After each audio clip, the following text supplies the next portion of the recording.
প্রেম কিংবা বিয়ে যেটাই করেন, করলে ভদ্রলোকের সাথে করবেন, না হলে সারা জীবন একা থাকবেন। নিজে টাকা কামাইবেন, ঘুরবেন ফিরবেন পরিবারের মানুষগুলোকে নিয়ে, আর সম্মানের সাথে বাঁচবেন।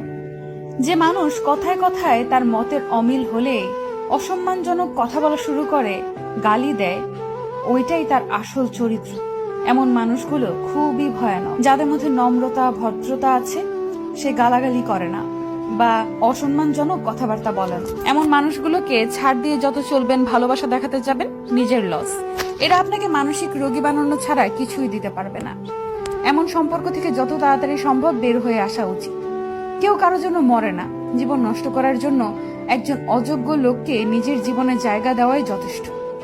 বারবার নিজের অসম্মান হজম করে নিজেকে না মেরে একেবারে এমন অসুস্থ সম্পর্ক শেষ করে নিজেকে মুক্তি দিয়ে দেখেন, আপনার জীবনে উন্নতি হবেই।